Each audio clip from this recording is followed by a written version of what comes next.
Welcome back to the Muddy River Tactical Podcast. My name is Kyle Mason. I'm joined today by Brett Davis and my brother Kevin Mason, owner of Muddy River Tactical.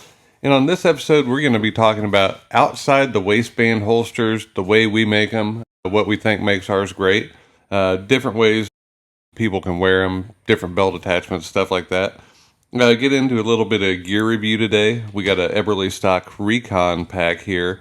I had the pleasure of using it this weekend, walking through the woods, looking for some deer sheds. So we'll kind of go over it, what we liked, what we didn't like about it. Have a viewer question of the week and see what else we got into. So kind of talked about, I went shed hunting this weekend for a little bit. What did you guys do? What'd you do, Brett? I worked first thing. Kevin did help me out this weekend. I showed up at the gun shop on Saturday, and he thought he was going to fall over. I helped 3 customers. That's my quota for the month. So him showing up in the gun shop, that's like a ghost sighting or something. Oh, for sure. It's definitely a feat in itself. But while he was there, he did get to help a couple customers. I was proud of him. He did forget what he was doing quite often. It was pretty funny. It's comical. Even customers notice. It's actually really great. That's not my department. Maintenance job? Yeah, that's maintenance / whatever you call that job title he's got over there. So what were you doing? Selling them guns or ammo or a little bit of everything? I sold a gun. To be fair, what did that customer you said that you sold this gun to? What did he tell you? I don't about the remember. gun.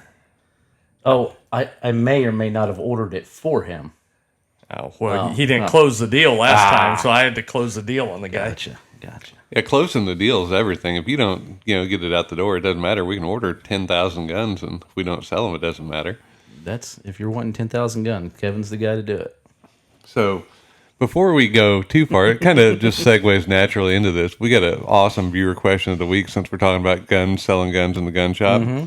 We've got our buddy Tyler from Rondo, Missouri, and he actually caught me this weekend while I was down at the farm. He's a neighbor of ours down there, listens to the podcast. And he was asking me, he's like, hey, look, I've got a couple guns. I don't shoot anymore. Looking to take them into my local gun shop. What can I do to get the most money out of them? Was part one. And part two of that was, is he better taking them to a gun shop where he can transfer them, or is it better to try and do it individual? I know there's a lot of stigma around that right now. Well, right now, the word better, I guess, is controversial when you're talking about selling them to a gun shop or to an individual. Your rights are still there. You are allowed to sell to individuals. Obviously, there are laws that you have to follow and know those laws. But it is safer in the long run for yourself to go through a shop and do a transfer. And the only reason it makes it safer is if that gun is ever used in a crime or any kind of scenario like that, they'll need to track that serial number down. And if it goes through the transfer process, then you're already cleared. Now, is that something, like if I'm going to sell a gun to Kevin, we can come into the gun shop and do it through you and have the gun shop facilitate it that way? Yeah, absolutely. And most gun shops that allow transfers will do this as well. Fees do vary everywhere, all over the country. But yeah, if Kevin brings the gun into me, I put it into my books from Kevin, and I put it out to you on a background check. And you do the paperwork. You do the. It's not like a gun show where you come in and grab a gun and just leave. That still applies at a gun shop. We still have to do paperwork. So, well, that sounds safer too, because most of these guns are worth a significant amount of money. So you're meeting somebody, theoretically with cash to pay him for this thing. And we've had guys come in the gun shop, not a lot, I think just one that I can remember, but was buying a gun from another individual to transfer him to him. We asked for his driver's license because we got to have his driver's license, and he wouldn't give us his driver's license. yeah. Well, that's a red flag right there. If they have nothing to hide, which we legally have to anyways from the transfer, but if that guy would have sold it to him individually, that guy may or may not have been able to own a gun in the first place. And it's not the person selling the gun's responsibility to know that, but it's not the safest way to do it either, not knowing. Well, and I don't know what the laws are regarding it, but God forbid he went and used that gun in a crime, and then the victims' families could sue you for selling this guy a gun. Oh yeah, we're in a sue happy world now. Well, this was like 2020. I got a story that can kind of back what we're saying up here. So we got our FFL at the end of 19 or the first of 20. September of, it had to be 19. I think it's 19. Yeah. So up until then, we're always talking about the other local gun shop here. This was probably in 2012, 13. I'd bought a car, I think it's a CW9 from the other gun shop here in town, well before I was even doing holsters. And it's like 2017 or 18. I sold it back then. The big thing was like, it wasn't Gun Broker. What was that other one? Midwest Gun Trader? Yeah. Midwest Gun Trader. And I sold it to a guy, and it was all legal to sell, whatever. He probably turned around and sold it, or who knows what he did with it. But long story short, it was like it's during COVID, so mid 2020, end of 2020, somewhere in that range. I got a call one day, and it was the Johnson County Sheriff's Department. And I'm thinking, okay, well, we deal with police departments and holsters all the time. And the guy started asking for a meeting and stuff. I'm like, yeah, okay, whatever, that's fine. He started asking a bunch of questions, and then he realized we had a gun shop. He goes, well, that's kind of weird. So he started asking me. Long story short, they had found this gun in Shawnee Mission Park, abandoned or in a ditch or whatever. It was found in Shawnee Mission Park. And if me having a gun shop helped, because obviously he knew I had the capability to look a gun up and transfer and everything, but he never came up and talked to me, but he called for sure trying to track that gun. Oh, wow. Mm-hmm. Yeah. Yeah. So any kind of paper trail you'd have would be huge. And I would tell people, like you have sold guns in the past, to individuals, but I keep them in my safe. I've got the serial number, the address, everything on the people. That way, in case that gun shows up. And me personally, I don't even I know it's a super popular thing, but like Facebook Marketplace and all that, I don't even really like meeting people I don't know places for anything anyways, let alone a gun. I just, if you're going to make $50 more on it, to me, that's nowhere near worth the risk of handing somebody a gun in a parking lot. Well, and we talked about the transfer fees, and they're different at different places, but ours is what, $25-$30. It's not a lot of money. $30 for normal transfer fee, $20 for cop and military. Okay, and that's probably pretty standard. I mean, I think probably under $50.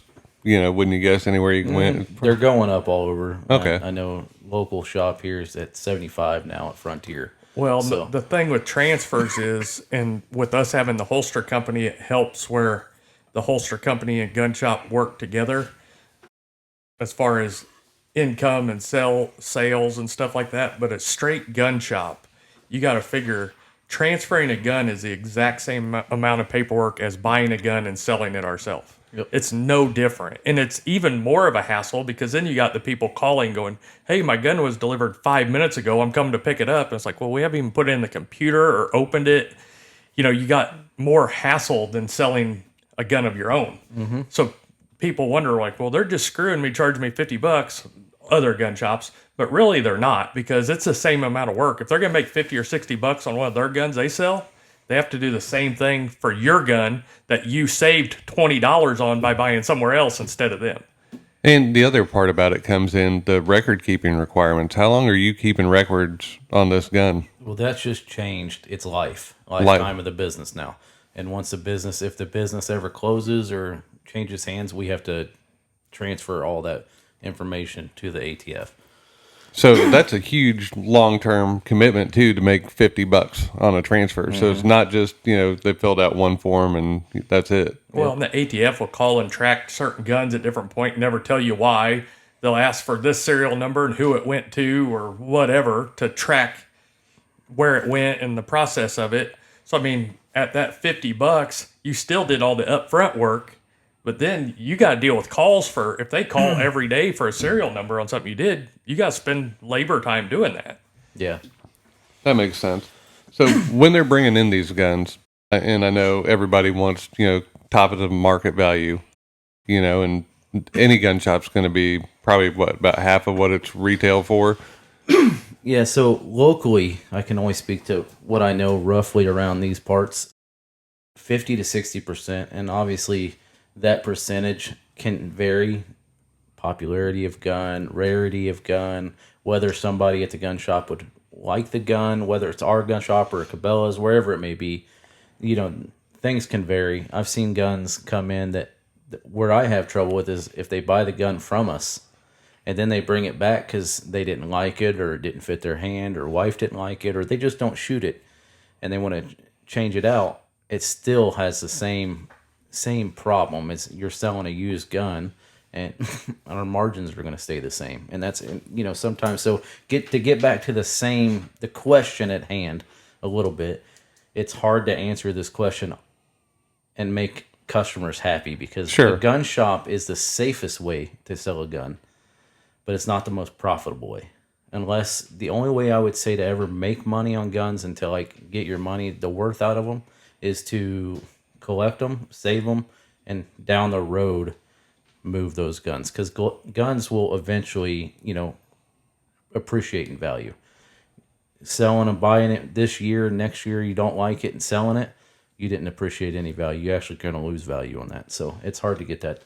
And keeping them in good condition, obviously, would probably be the number one deal, because you can have the nicest gun on earth, but if it's all rusted out, you're not going to have a lot of value there. Yeah. Well, and the other thing is, from a used gun standpoint, not just our shop, any shop. If I walked into any other gun shop across the country, it doesn't matter who it is, and they have a brand new gun for whatever, say $400, just for instance, and the used one's $350, I'm going to buy the new one, because you know what's happened to it, whatever. So, and that's what we tell people all the time, like, even though it's only worth what somebody will give you for it. So for a shop, if we put a used one next to a new one, which we have all the new ones already, unless it's a gun that we just can't get or something, then it's a little bit different. But unless it's 80 or $100 cheaper, people won't even look at it. And then you sit on it for 6 months and you're out the investment. Well, and I mean, think about all these guns you see, no one in particular, but all the guns you see that people have issues with, and misfiring, stovepipes, blah, blah, blah, blah, blah. The list goes on and on. You never know if you're inheriting problems or not, which on a new gun you could have problems too, but at least it's a brand new gun you send to the manufacturer. You just never know what you're getting with any used thing. No different than a used car or truck. You drive it off the lot, you're losing money. Guns are the same way. They hold their value better than some things, but you're never going to spend $400 on a brand new gun and go get $400 out of it again. I mean, that's just not The only time that happens is a brand new release that is going to be limited release, and like there's a dark side version of a Marlin. You can right now they're selling $2,000 and above. They're supposed to be $1,200-$1,400. But that goes back to the demand thing. Is the gun's not worth that much more? No, it's what somebody will give you for it because they can't get it. So it's kind of a unique situation there where it's not the gun's just miraculously worth a bunch more. As soon as it comes back out and they're available everywhere, it's going to drop right back off. Yeah, those are pretty good tips, and I think that'll answer a lot of questions, that our listeners might have. And, if you have any more, you can always call in and ask, and go from there. So this week we're going to talk about our Kydex outside the waistband holsters. We've got a few of them around here on the table. We'll just start off with kind of the classic. Sorry for the banging, but this is our take on what I would call the classic outside the waistband holster. Would you call it something different, Kevin? Well, that's a light bearing one, but yes. Well, yeah, this one's got the light bearing option underneath. We've got one here without the light bearing. I just didn't want somebody to look at the normal one if they're watching the video and be like, why is it so wide? Oh, yeah. Because it's a light. So on our outsides, they're a two-piece shell design. You can see, if you're watching at home, the different colors here. They're riveted together, and then they have a retention point on the non-light bearing. It's right underneath the trigger. On the light bearing, it's going to be underneath the light. One of the nice things when we were designing these, it took a long time to get these right, because most companies will have a bend on either side, and that's to get the clips in closer to your body, hold the clips and the holster flat against your body while minimizing footprint. What we did is, not only are they curved in like this, but if you look from the side, they're curved in they're out towards the top. So when you're wearing it, it pulls the grip in towards your body, which we did a lot of testing on, and we figured out that walking around, hiking, even jogging, it made it a lot more comfortable to wear this holster where it's secure against your body. What do you got to say about them, Kevin? Yeah, so that wedge you're talking about, really, for small guns, it doesn't matter as much, but even these micro guns come with more rounds in them. When the gun's in the holster, the mag is up above the holster, so it makes it top heavy. So without that, even with a small gun with 10 rounds in it, it'll have the tendency to lean out on the top. So that combats that and pulls the top back in a little harder, which doesn't make it uncomfortable. You'd never know it wearing it, but it's just slightly enough to where it makes it easier to conceal, easier to just be secure to your body. And that's where the engineering came in that took so long, is to get the holes right, the trim passes lined up. It's real easy on a flat piece, but when you add in that second layer, every curve you add in there, you're adding more geometry to it, figuring out how to drill the holes at the right angle, stuff like that. So go ahead. So if I'm understanding correctly, you put a wedge in there instead of a customer buying a foam wedge and sticking it to the back. For correct? The outside, correct. Yeah. Yes. Okay. Because there's no reason to put a foam piece under there if you can make it on the sides. And this goes back to the conversation we've had on all the holsters. You don't see them like that because these people aren't making their own molds. And then second of all, I can tell you from the time that we spent trying to figure that out, not saying that we're better than anybody else, but that's a lot of engineering goes into making that work and being able to cut the molds that way without throwing everything else off. So we cut those molds out of straight 2-inch blocks, which are about 4 times as expensive as a normal block. I mean, you're talking $75 a piece just for the straight block, and we've wasted, I couldn't even tell you how many of them. I wouldn't say it's a waste. Yeah, not a waste, but just the cost of it. But most places, after they went through 10 or 15, would be like, nope, that doesn't work. And we knew it had to work, so we didn't release them until we could make it work, which we were hoping we'd have them about 3 months before we did, but that's just what it took to get them right. Yeah, and those are conversations. We always talk about our quality control and making it a Muddy River holster. It's something we wanted on there. It was important to us to differentiate ourselves from the rest of the herd. And really, if you put on one of these versus one of the competitors, it's a night and day fit difference. Even on, this MC9 here, you put one of theirs, one of ours, and the fit is just a whole lot better. Another question we get all the time is there adjustable cant on these outsides? And that's all done through where the belt clips are placed in these holes. The bigger guns obviously will have more going up and down, so you got a little bit more adjustment. But normally if you offset by one hole, which all of them have enough to offset by one, that gets you pretty close to your 15 degrees, just with the spacing the way they are. The other thing it does is it gives you adjustable ride height.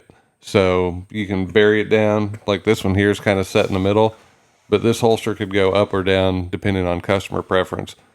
How do a lot of people wear these? Is it more in the middle, or do they like them sunk down lower, or is there a better way? It depends on the barrel length of gun, because what a lot of people do is, like, especially in this winter and springtime when you're wearing a sweatshirt or light coat or something, that's when you can get by with carrying those all the time. And there's some people that get by with it with a t-shirt, but it's not as normal. But depending on, where their waistline hits, you'll see people where their pant ride height is on different people, but where the bottom of it isn't sticking out below their coat or something. So me personally, the way mine is, I would rather have the clips up, which drop the holster just a tad, because then it makes the top, which is the top heavy part, even less top heavy. So yeah, that makes sense. If that was me, because if you move them to the bottom, no matter how you're trying to fix it with that wedge, you're still moving the gravity tipping point down for the top heaviness of it. Yeah, I would agree. And the nice thing about that wedge is it is the whole length of the holster. So no matter whether you have your clips on the bottom or the top, you're still getting the benefit of that top angling into your body. Mm-hmm. They all come with sweat shields. They're all optic cut. They all are ready for suppressor height sights, and all of them have open ends to accommodate threaded barrels. Suppressors, obviously, they won't work with suppressors. I mean, you may have one that would fit in there, but I would tell people probably not, because that's a whole nother... No, I mean, to make it work, holster with a suppressor, it wouldn't be that style holster, and I don't know why you would anyways. I've seen a couple on the market, but they're not practical. It'd be a really long draw unless it's just grabbing the bottom. The ones on the market are either grabbing the light that's on it, or like the bottom part of the barrel, and that's it, and then the whole top of your gun's exposed. Yeah, and that Because it would have to be, because if you make them like we do, we always talk about the widest part, like a light having to go through. Well, that whole can would have to go through your whole holster, and then you'd have a huge 2 or 3 inch gap on top of your holster for it to flop it around in, and it's just not practical. yeah, no, that makes a lot of sense, and I think we get that question quite often too. Will they fit? And right now, no. That's not saying we never will, but that's There just have to be enough of a market for it, because right now, and we talk to a lot of people, there's nobody that's really gonna, other than go to the range and act cool in front of their buddies, there's nobody that wants to practically use a holster like that. It's just a novelty type of thing. well, and that just adds another minimum 5-6 inches to the length of your barrel. Well, So- and I feel like as a company, especially a company that promotes training and stuff like that, we're putting the wrong idea to people by doing, here, carry with your can on it, because that's not practical, first of all. Like, I don't know. I just don't think it puts people in a good situation. I mean, I get it. It's a novelty thing. They want to act like John Wick in front of their friends, but I think it would be better them going with a company that doesn't have their reputation to uphold if they want to do that. Sure. Yeah, I mean, you can probably find a lot of people that make something work out of the garage or not, but on a big and scale, even some of these companies that just are 1 or 2 guys that never plan on growing anymore, they really don't have a reputation to uphold. The holster market's so big, I feel like we're just now getting to a point where we kind of have a true reputation in the holster business, and that's after 10 years and hundreds and hundreds and hundreds of thousands of holsters. So if you're a guy that does 500 holsters a year, there's no reputation you have to worry about. I mean, you're just a Kydex guy in the garage somewhere, yeah, no, It'd be totally. no different than like some oddball car. A car that sells 20 cars a year, what difference does it make? They don't have to have a market share of anything. Whereas Ford or Chevy or somebody has to please everybody. Yeah, absolutely. Another thing about these, like we talked about, light bearing is not going to have the click retention, but our standard non-light bearing outside have the normal click retention that you get from Kydex. Again, that's adjustable by the screw. We do have adjustable retention, like I talked about, on both of them, and that's through the screw placed underneath the light. All of them are test fit before they came out or get shipped to you, and we try and set them right in the middle. So whether that's inside, outside, we try and make them just pretty what we'd call normal. Some people like them way tighter. Some people like them almost to fall out. Well, and that's the hard part about retention, and that's what I've told people ever since we started. What we think is perfect, you could think is either end of the spectrum, way too loose or way too tight. I mean, we've got holsters that people ship back that want them tighter that I don't know what they're doing with them, because you'd literally have to pry it out of there. But it's just, people like things different ways, and there's not necessarily a right or wrong, but we try to give them the adjustable retention so they can change it up to a certain extent. But still, if you're on like the totally end of the spectrum and you want a gun to just almost slide out of a holster, Kydex probably isn't what you need. But we have people that send them back and want them almost where they fall out. But as a business standpoint, we have to draw a line on both sides of the spectrum. Too loose, too tight for insurance purposes. Well, literally, and Brett knows this story, is one of the few times I got red-faced in front of a customer in a gun shop. He came, and I tried to work with him for like 20 minutes. It's a light-bearing holster. I'm trying to explain to him why it has to be that way. The light has to go through the holster and all this. And I'm sitting there. He said it's way too tight. Okay, so I adjust it. Brett can contest to this. You can turn the holster and it falls out on the table. So he's putting it in his waist and going, see, it won't draw.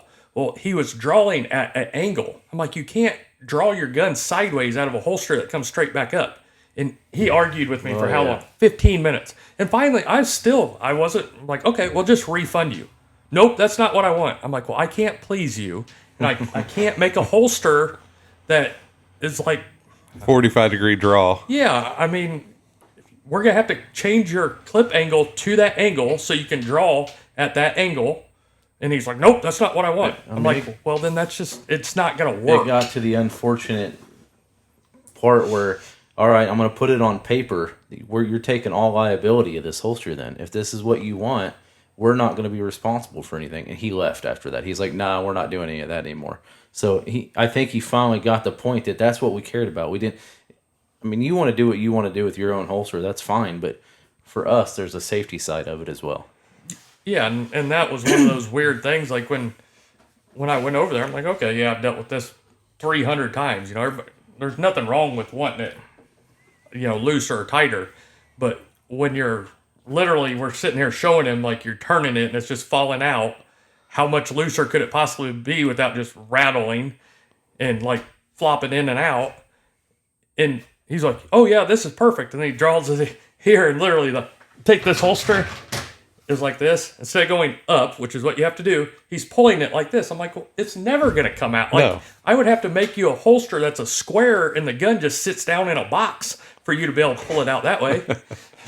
Yeah, it's not the pivot and draw method, right? Yeah, but that's just an extreme circumstance, but it can change very, very, very greatly between people and what they're used to. You know, some people also get a Kydex holster that came from one of the more like less reputable companies, I guess, and it has a looser fit or uses the thinner Kydex. So they're like, well, this one has a super loud click to it. Well, it has a super loud click to it because it's not molded worth a damn to begin with. And they're using 6.0 Kydex. So I'm like, watch your holster when it goes down there in their other holster. It's stretching like that far and snapping back on the gun. I'm like, well, that's not how it should be. Like, you get click, but, you know, they're just... Yeah, and it's not going to be as durable on the long term and all the other stuff that comes along with it. Absolutely. So another option we have for outside, and this is fairly new to us. It's one of the first projects I worked on when I was here, but we called this our Mach series holster, MACH for multiple attachment custom holster. And the reason behind that, this is my personal one I carry for my XDS. It's got a tech lock on the back. You'll notice it's really similar to our insides, but we've added another hole down below the trigger guard, which gives it a little more retention, a little more stability in there. It's more designed for, well, it is designed for outside the waist, but more of a duty / range holster. Works great on any gun, really. A lot of people use them on the bigger guns, a lot of drop leg mounts, tech locks, things like that. I'll show you on my other one here. This is another example.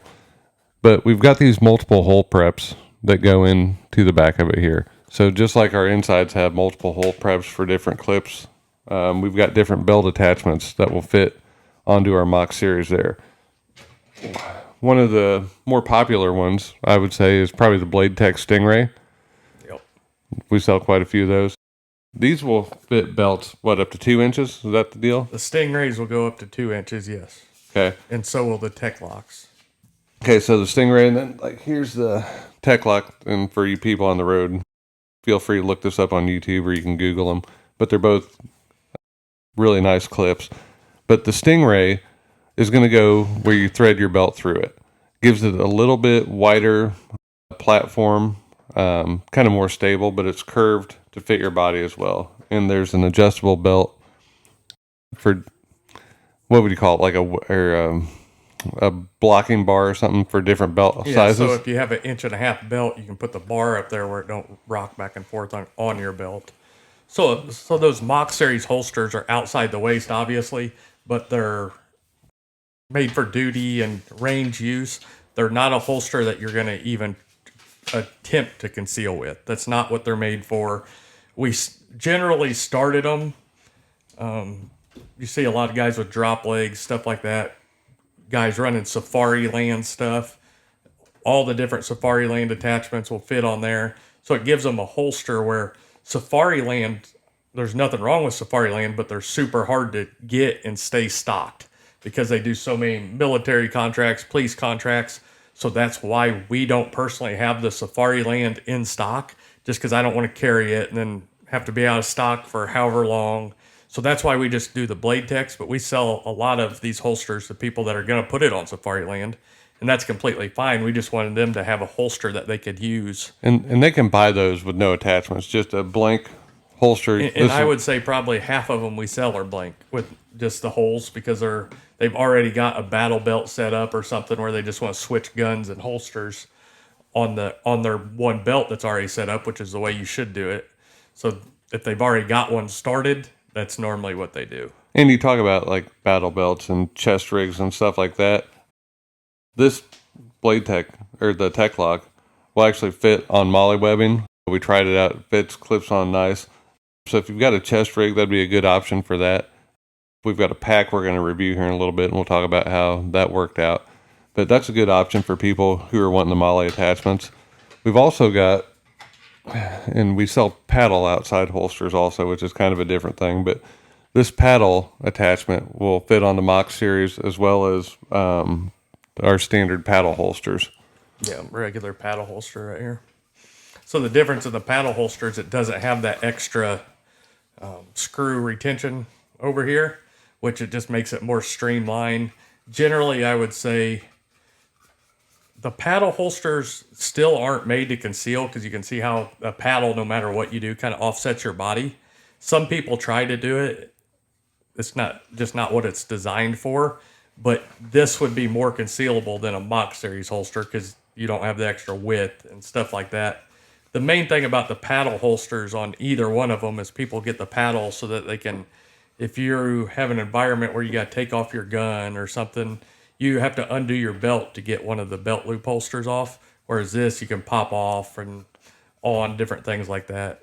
And it is a nice wide platform to give you more stability and reduce the rock back and forth on the firearm as well. Yeah, and the question we get a lot too is people want to know, and you can do it either way, if the paddle has to go completely down in your pants or just over your belt.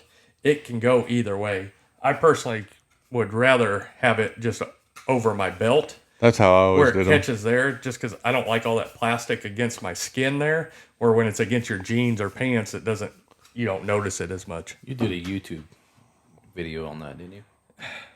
I can't even remember all the YouTube videos I've done, but probably. And the nice thing about that paddle too is the way the hole preps are drilled for it. It's got adjustable cant as well, so you can put it at that 15 degrees if you wanted to. Yeah. Where the tech locks and the Stingrays are going to be just set, and you can mount on the way our Mock series are set up. You can mount them horizontally or vertically. So if you want to draw, it wouldn't even be cross draw from a chest rig, but it'd be pulling out at like an angle. Yeah. And then the other loops that will come on the outside, and we kind of brushed over them, so we need to get back real quick. Our concealment loops, and can you talk about a little bit about these two loops, Kevin? Yeah, so we've always had the standard loops, which is what you see on that holster right there.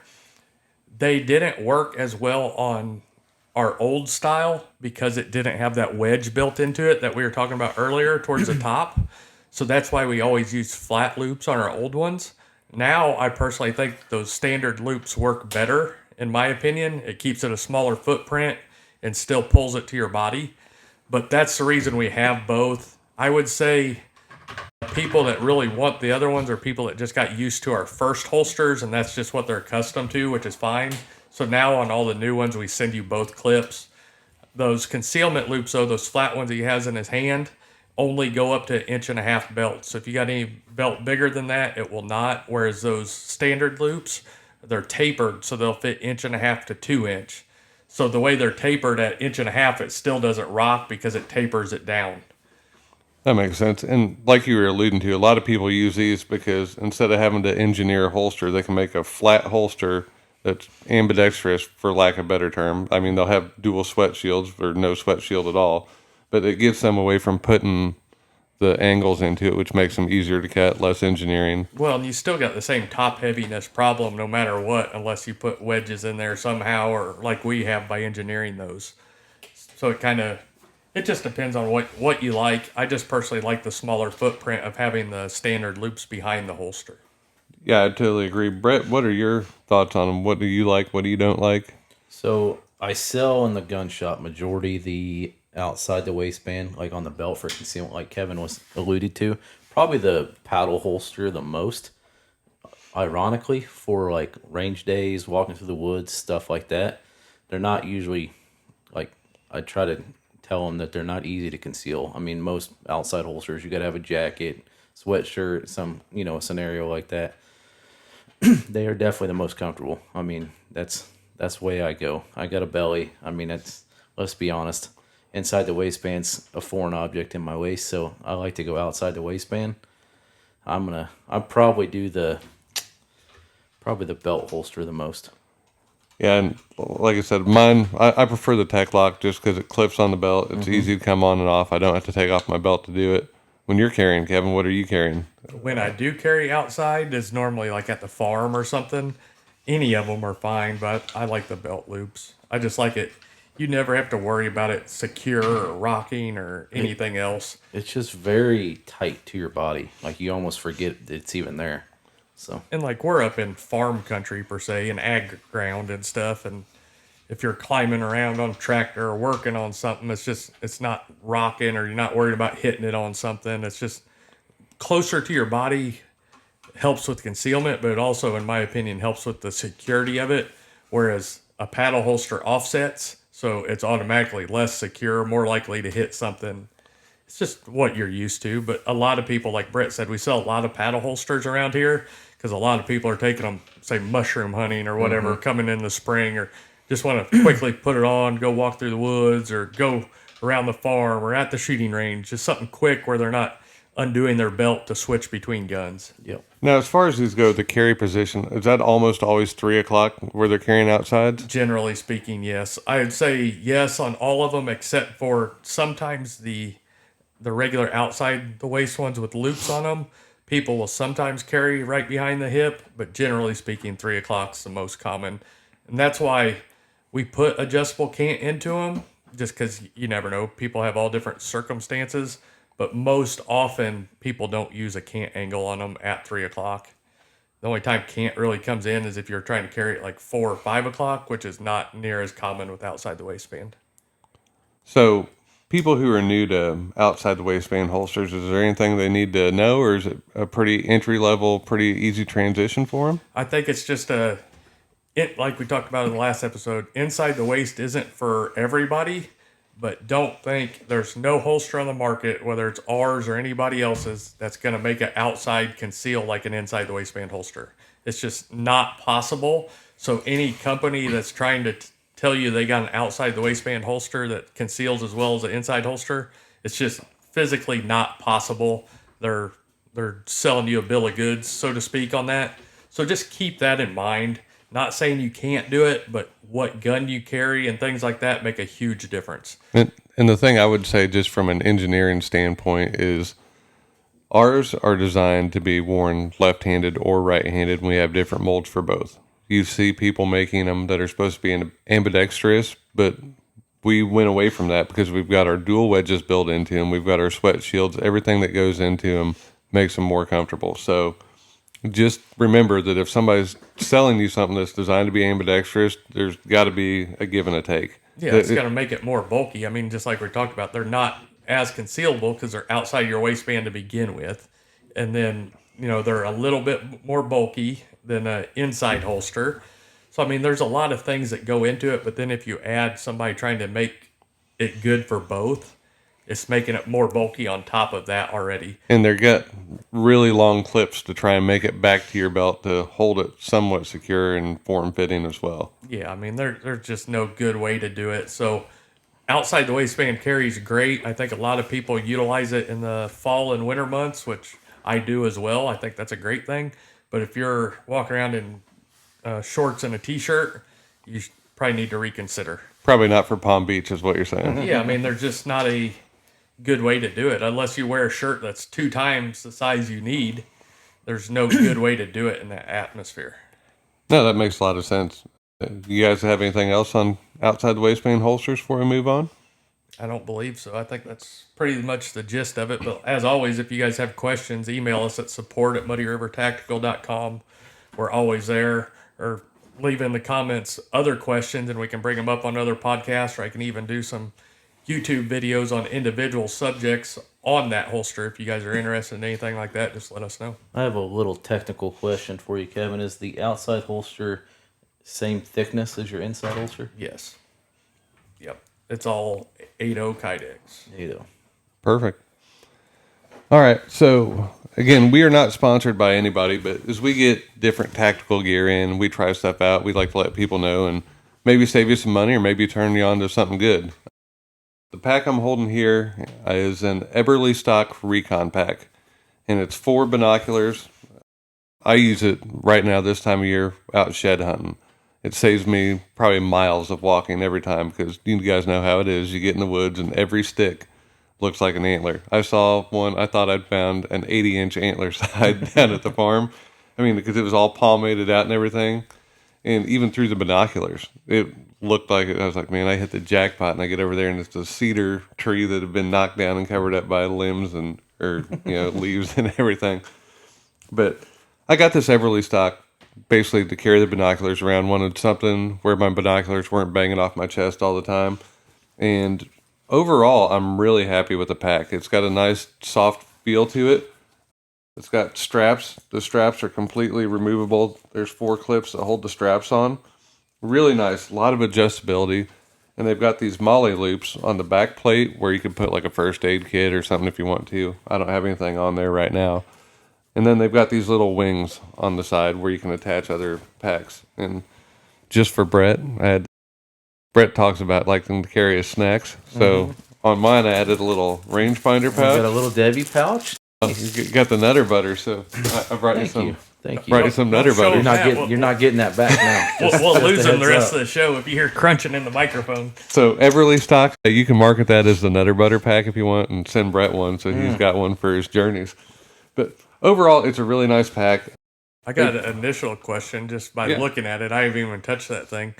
The side panels don't look tough enough to hold anything. No, and when we get into the stuff I didn't like, and you can kind of show them on there, the side panels are too small, in my opinion. They would have done a lot better to be a little bit bigger and put some backbone in them. Because, like I showed you guys, I had my Mach Series holster, and it clips onto their molly loops there, but the thing tilts out, rocks, it's not secure at all. They do sell an insert that'll go in the bottom of the pack. It's like a molly plate, and they've got hand warmers, they've got bear spray. There's about 8 or 10 different attachments for this thing. But where the Velcro peels apart down there, they've got different inserts that will sandwich in there and go back together. That molly plate may be a little bit stiffer, but for me, I didn't spend the money on it just because there's nothing holding it in place. So every step you'd take, that whole panel would theoretically rock in and out. So that's why, just for this weekend, I tried putting the holster on there. And it did work, but it was angled out, kind of top heavy away from the body. I walked with it for probably 4 or 5 miles like that. So it wasn't not doable, but I just feel like if they redo this pack or re-engineer it, if they put some more rigidity and a little bit bigger flaps on the side. And I will tell you, there are 2 sizes of this Recon pack. This is the large. My binoculars are 10 by 42s, and they fit in there perfect. They held the binoculars really nice. There was no bounce. They've got the bungee straps in there as well. So all in all, it was a pretty nice pack. It's got a storage pocket on the front, some more storage pockets on the side.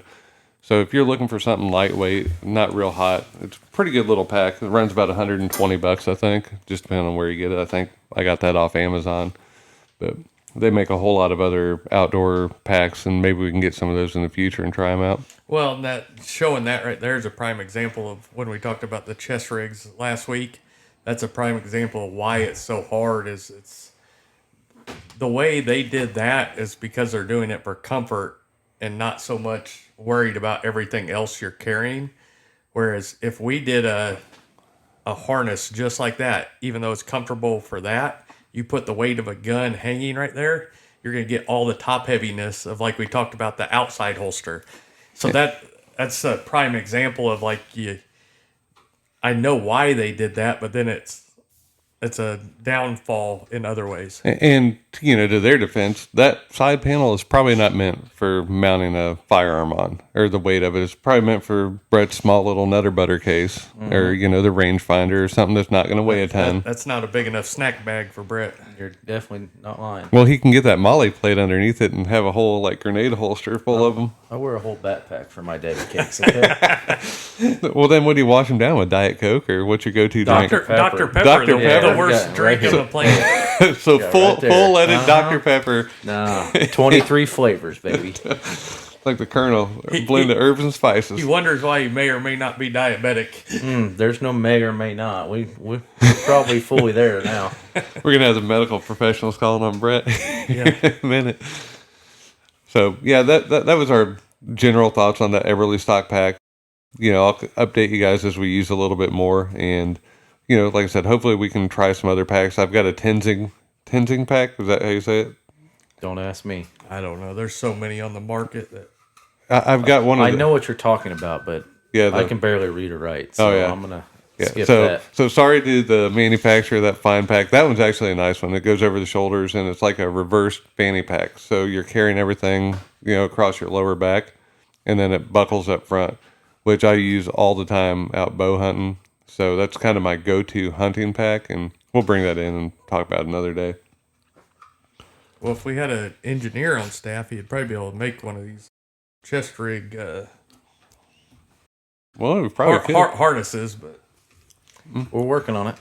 Yeah, I don't think we were, because he was asking permission last week. It Yeah, sounded like sure. Yeah. he was asking me are we going to design something like that? I'm like, I don't know where we is in this. Kind of like when Brett says something about the gun shop. I'm like, we?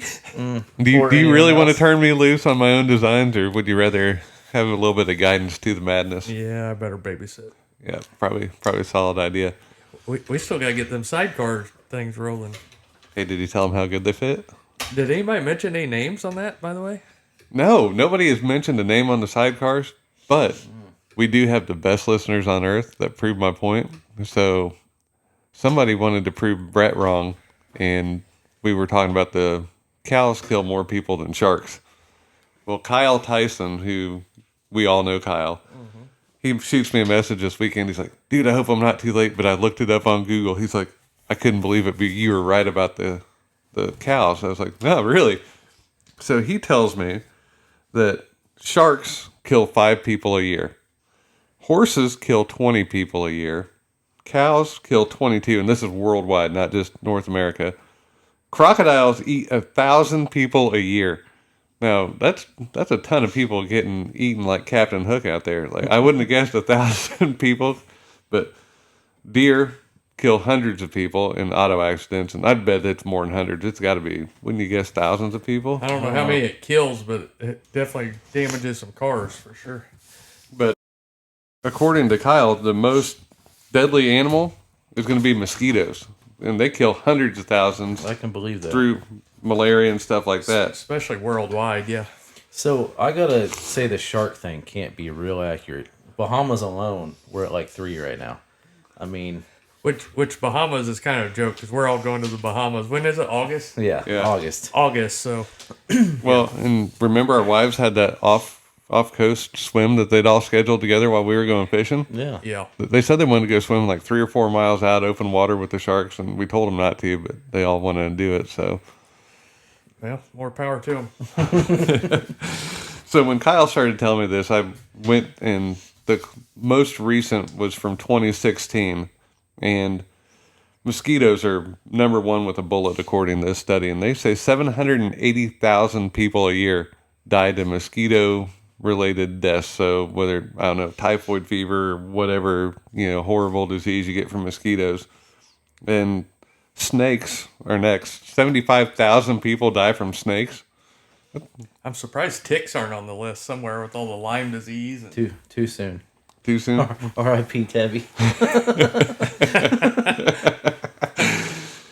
So you got sandflies at 14,000. Dogs kill 13,000 people a year with freshwater snails, and they've got some, I'm not even going to try and say whatever this disease you get from freshwater snails is, but they're at 10,000. Kissing bugs, they got another Chagas disease, maybe 7,000 people. Some sort of roundworm, they kill 5,000 people. Scorpions are at 3,500. The CC fly, spelled TSE, and it gives you trypanosomiasis. So good thing he's better at engineering Yeah. than he is. I'm not a reading medical over here. doctor. Yeah. So hey, you want to try that word for 400? Nope, I'm out. All right. So yeah, that fly kills 2,300. Again, crocodiles 1,000. Tapeworms are only 1,000. The tapeworms are really slacking compared to roundworms. But hippos 500, elephants 100, lions 100, bees 60, which I'd figure more people were allergic to bees than 60. Now that you mentioned bees, I got to tell you guys this story just because you guys will appreciate it. So, remember on, what was it, 2 episodes, I was bragging that we finally got rid of all these farm animals? Yeah, oh yeah. With the pig? We got more chickens this weekend. For what reason, I'm not sure. For eggs, or you eating them? No. Or yes. No? I would Pets? eat them, but she ain't going to let me eat them. But eggs. So, I'm like, okay, whatever. Last night, she's working. She sends me a text. Are we doing anything next Saturday? I'm like, Always say yes. I have no idea. And it's her weekend off, so I figured, oh, we got some wine walking event or something to go to, or who knows. That's probably that dance class they all booked us for. Don't bring that up because they'll get us going. Oh, yeah. Brett and Tabby are going to dance class. The one place that went out of business over there, right? Yeah. But anyways, she calls me last night, and it's at like 9 o'clock. I'm like, what? You never know what's going to come out of her mouth. She goes, what are we doing next weekend? I'm like, I have no idea. So I'm waiting for whatever. She's like, okay, well, I think me and my dad are going to go to a beekeeping class. I'm like, what? She's like, I just want to have one hive to get some honey. I'm like, you do know they're selling honey up there for like $5 a thing, and we couldn't eat it all in a year. Why are we going to buy beehive? So how long does it take for a beehive to get populated? I'm not even asking questions because then I'll be involved in it. Oh, you're going to be involved. You're going to be the guy out there with the hat and the fogger thing and doing all that. That's why Bobby's involved. So I just need to know, because we're going to bring lawn chairs and a case of beer and watch him do the bees. Yeah. So Where's this beehive going to be placed? I don't think she's figured that part out. I'd say far away from the house. Do you think she's figured that part out? No. No. That's your problem. She'll Kevin. come home with a beehive next weekend, I'm sure. And then I'll have to go try to screw this beehive to something somewhere. And welcome to my world. Yeah. Well, I saw an ad for one the other day, and it's like, you don't even have to open the beehive. They make them like out of plastic now, and like you slide them in it. Like, they don't build the combs. It's like plastic combs that they naturally put their honey in. Yeah, Kevin. I should have known. Well, here, I'll pull it up and see if it's one of the first things that pop up. So she doesn't have Facebook, but she'll get on mine sometimes. So I hardly ever get on Facebook other than the business stuff. I pulled it up last night before she called. This is like 5 or 6 o'clock, and there's a whole bunch of ads for bees. I'm thinking, what the? Like, that's weird. But you know how your phone's always listening and all that crap? No, stop. That whole time she's at work, before she called, she's been... I probably have bees on there now. Yeah, Let's see she's if it's that been fast. searching for bees. So my Facebook has none but like, you can buy bees here. And I'm like... We have honey since when we moved in the house we haven't ate. What are we going to do with that much?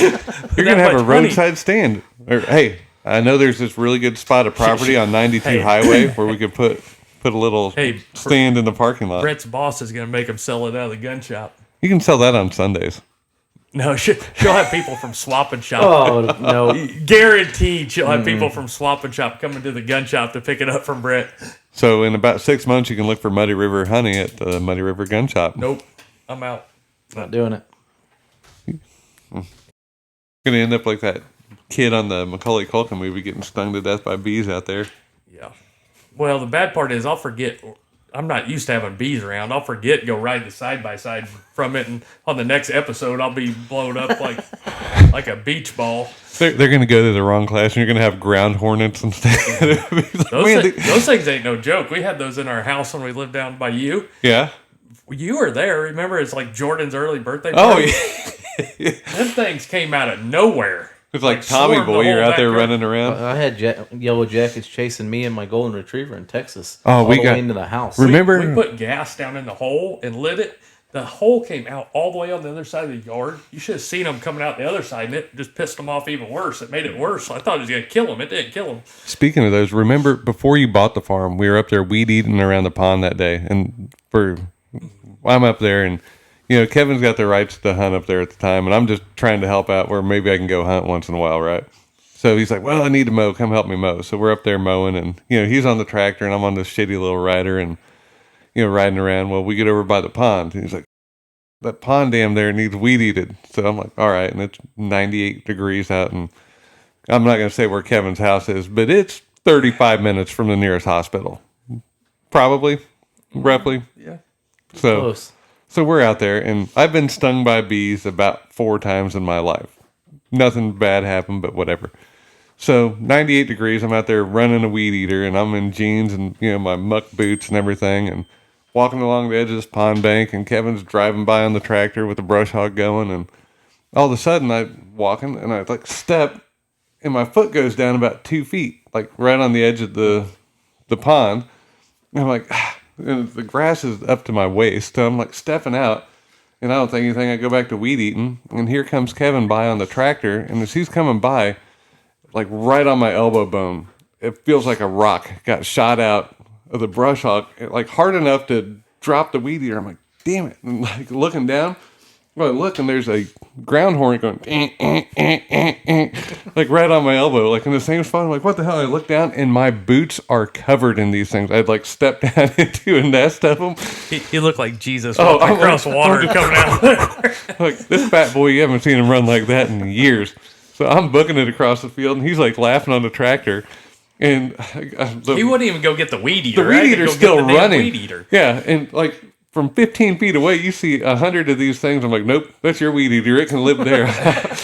So I'm sitting there, and I'm like, this one hornet had stung me probably 20 times in the same spot. And I'm He sitting cried there, about it for months. Well, I'm like, well, if I'm going to die from a bee sting, it's going to be here because it's too late at this point in time. And dude, I'm telling you, for 2 months, that thing would hurt at random in that one spot. So I don't know whether it's like residual venom like working its way out, but that's my ground hornet story. Well, I didn't see what it was, but I turned just in time to see the weed eater flying and him running. I'm like, Dude, I don't I know didn't how even many. think about bees down there. I thought he'd seen a snake or something on Oh, the edge of the No, that's pond what or that would have something. been me. Oh, I dude. would have been Spider for gone. Oh, snakes are just as bad. Yeah, so- I don't know how many there were, but there were thousands. Like, they were covered. You couldn't hardly even see my boots or so many of those damn things everywhere. So, yeah, no more of that. Well, hell, you got rattlesnakes up there, too, on what, Rattlesnake Ridge? I've never seen one, but they always say they're around there. But knock on wood, I haven't seen one and don't care to. Yeah. So, our last few animals are tigers at 50, jellyfish kill 40 people, wolves kill 10, and sharks are at 4. So, you're pretty safe not getting eaten by a shark. Probably going to be a mosquito or the ground hornet So to the get girl you. swim trip's still on then, huh? Yeah, well, and I told them not to eat steak before they go, but they insisted they wanted to hand feed them too. So, What? Is Tabby still eating meat? She's getting back there. She is. Yep. We were at the house. Mike was there. This was what, 2 weeks ago, 3 weeks ago? Yeah, I forget now. Eating deer, and Tabby can't because she got bit by that tick at the farm, and ever since then she's been all Oh, she got that meat disease? Yeah, Lyme's disease. something they don't know what it is. And talking about how far we are from the hospital, I was giving her crap about not eating meat, and then she sat there, and I felt bad because that's like all we had. You want That's what we a were there for. you you guys want are a vegetarian? biscuit or I don't know, a piece Yeah. of toast? To be fair, I asked her to get whatever she wanted before we got there. So but she's sitting there. Finally, she just gave in and said, "Screw it, gotta eat it." And automatically, I'm like, "Can I sign a no liability clause here? Because you're sitting at my table here." But Well, and you got to be careful on that Lyme disease because remember Deuce's daughter, she had it, and like it was so hard for her to get diagnosed because there's like a ton of strains of Lyme disease. I don't think they know. And they only test, like, if you go to the hospital, they'll test you for, like, it's like 10 or 20 of them. Yeah. And, like, this girl ended up testing negative for all of them and, like, kept getting sicker, and they couldn't figure it out. And they paid, and I don't want to speak out of turn, but I think they went to, like, some holistic type doctor. And they're like, this doctor's like, I guarantee it's Lyme disease. There's 400 or whatever the number is. And they ran the entire panel, and it cost them, like, $500 out of their pocket. But it was one of these obscure ones where the CDC says you have to worry about like these 20, but it was this one that nobody ever gets that this girl ended up having. So, something to think about. Absolutely. Wear tick spray when you're out in the woods. She attracts them all. Yeah. I mean, we're both on the 4-wheeler. Well, She there's had like 6 20 stuck of to- us out there, and Yeah, she's and the only she- one that got. She had 6 of them stuck to her back, and I had nothing. I was like, well, I guess they like you. So And they got that old farmer's remedy. Remember Mike Carr was always talking about how, was it his grandpa that took like the table, like a cap full of sulfur and like put it in water or something? There's all sorts of old wives' Some, tales on that, but well, I know like Uncle Efton would take like a teaspoon of honey and a teaspoon of vinegar every morning. Maybe that's what you do with your bees. oh, Have the there you honey and go. vinegar shop. She's trying to help you out with the ticks. you know what she's gonna do? She's gonna be like, "Oh, we can put it in the front field." Well, that's right where I shoot guns for all these videos. So on my next YouTube video, you're gonna see me running like Jesus across the No, gun. I don't need them in my front yard, so we're good. Right next to the snakes and everything else. Yeah. All right, guys. Well, is there anything else we want to talk about this week while we're here?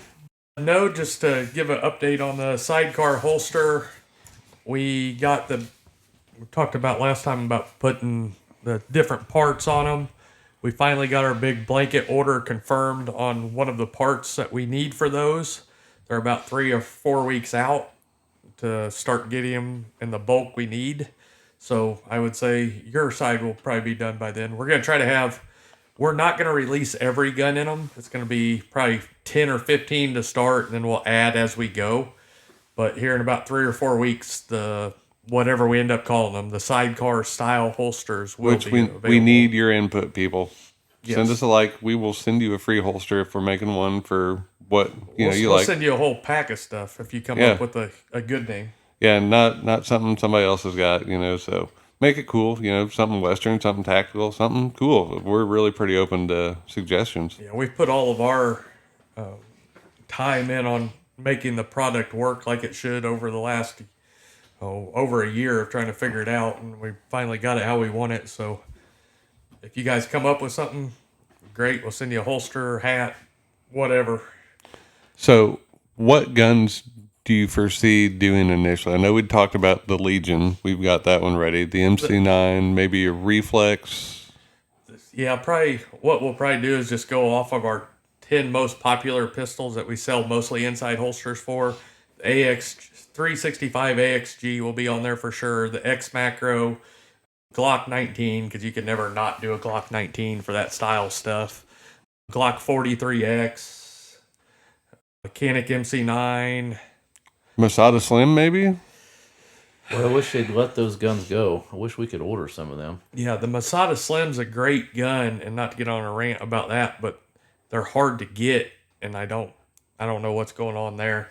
So the popularity of that is probably going to be in the second round of stuff. I doubt Okay. it hits the first round of things, but we'll have 10 or 15 The other one I see, initially released. the other one I see a lot's that Beretta AX80 Cheetah coming through. It seems like we sell a lot of those. Yeah, but I think the sidecar's got a little bit different market, because most of the guys that are sidecars are guys that train a lot. It's very seldom just a casual concealed carry guy. So I think we're going to see that dictate some of it as well. I also think you're going to see bigger size guns on sidecars. Really? Yeah, I think you're going to be at that Macro and 19 Hellcat Pro. I think you're going to be at that size. I mean, Echelon. I mean, it's a huge gun, but people are going to do it. That is cool. Yeah, I'm looking forward, and we'll try and make them all eventually. But yeah, What we don't want is we don't want to release them, and we already know they're going to be super popular and have a 4-week lead time on that one holster because we're trying to make the molds for them all that fast. And we want to ensure it stays with the quality. So every time we release a new gun, we got to go through the testing that we did on every other one. and a little behind the curtains, it's opening up a whole nother production line. So we've got our inside production line, our outside production lines. Now we're going to have a sidecar production line. So it's, staffing concerns and, efficiencies and things like that. Absolutely. Yeah, it's a different dynamic, but I'm excited about it. It's a group of the market that we never really had a hold of or tapped into. There's been some other companies that have kind of held that section of the market because that's more or less all they do. Whereas, I think we've outdone them for sure, in my opinion. So now it just makes people not have to look somewhere else. And it'll come standard with the magazine attachment or Yeah. magazine sidecar, obviously being sidecar holster. But And you can wear it separately or whatever, but it comes together with that. It's going to be hinged in a cool way. So A lot of adjustability on the clips as well, right? Tons of adjustability. I mean, there's going to be 5 holes on the clips, so you're going to have probably 3 inches. You can move it up and down on either side. That was one of the whatever. concerns that, I've been showing a lot of customers, and some of the customers, one of them was, the adjustability, but the version we have showing right now doesn't have that adjustability. So that's part of the, So we use the regular tuckable clips on it, on that one that you're talking about, just for the general idea, for the what I would consider Prototyping. normal ride height stuff. But the production clips that are going to be on there are still a tuckable clip, but they're longer where they got more adjustment in them. that'll make guys happy. Yeah, and like you said, 2 screws, that magazine comes off, and then you can put a second clip on there, have 2 clips. They have the claws built in. We engineered a cool way to get the claw in there. Claws are built in on every single one of them. It's not going to be an add-on like some of the other companies. Because, I mean, a appendix holster in that configuration without a claw is useless.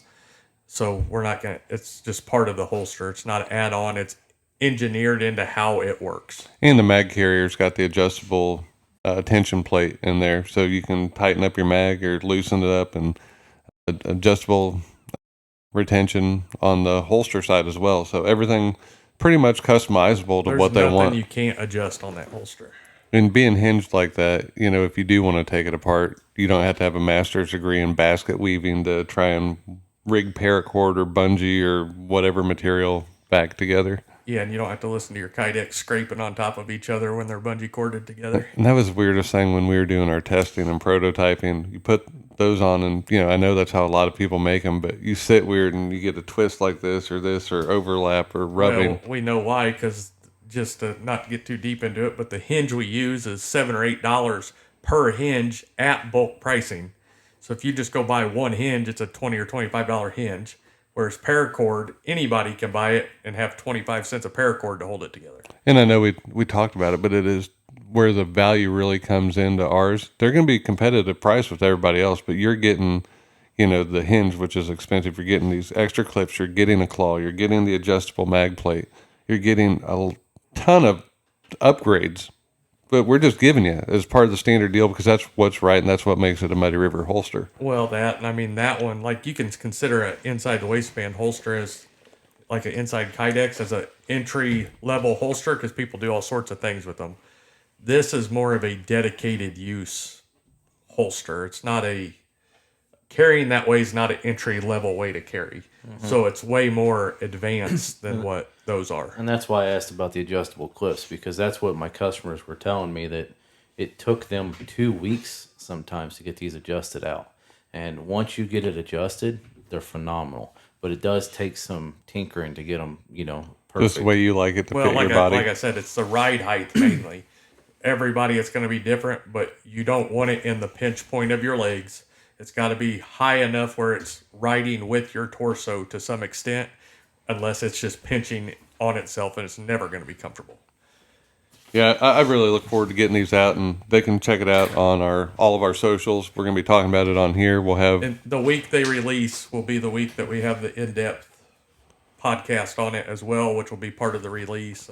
And initially, these, we're not going to offer as wide of a variety of colors on these. They're going to be more of your standard flat colors, carbon fibers. The specialty prints we're not doing right away on those. Right away, we're not, just because the specialty prints are great, but the way these are together, and it's 2 pieces that are hinged together, trying to make them look right and make the pattern line up at that point is really hard.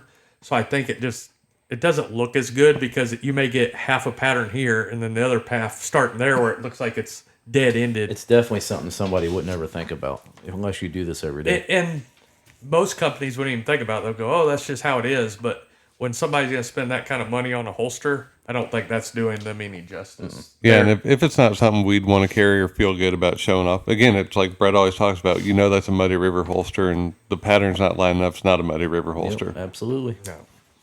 Speaking of which, use promo code MRT, Muddy River Tactical, MRT Podcast, for 15% off the website. Not going to be guns, works in the gun shop as well, so you can get holsters, hoodies, hats, goodies, not off gift cards. Gift cards are standard price. But anything we have on there, use promo code MRT for MRT podcast for 15% off. You can follow us on all of the major socials, whether that be, whatever they are. We won't name them here, but you can find us on there. Just look up Muddy River Tactical. Kevin's got weekly gun review videos. Same platform where you can get this podcast as well. So just check us out. If you can just like us, subscribe to us, it helps us out greatly. Even if you can't watch every episode, just give us a subscribe. Check us out when you can. Watch as much of it as you can, and let us know what we can do better.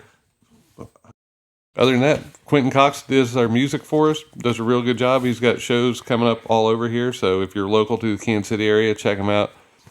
I don't want to say exactly when his shows are. I know he posts all the time on his They're always on his changing. social media. Yeah, if you look them up, you can find them all. Perfect. Well, you want to wrap us up, Kevin?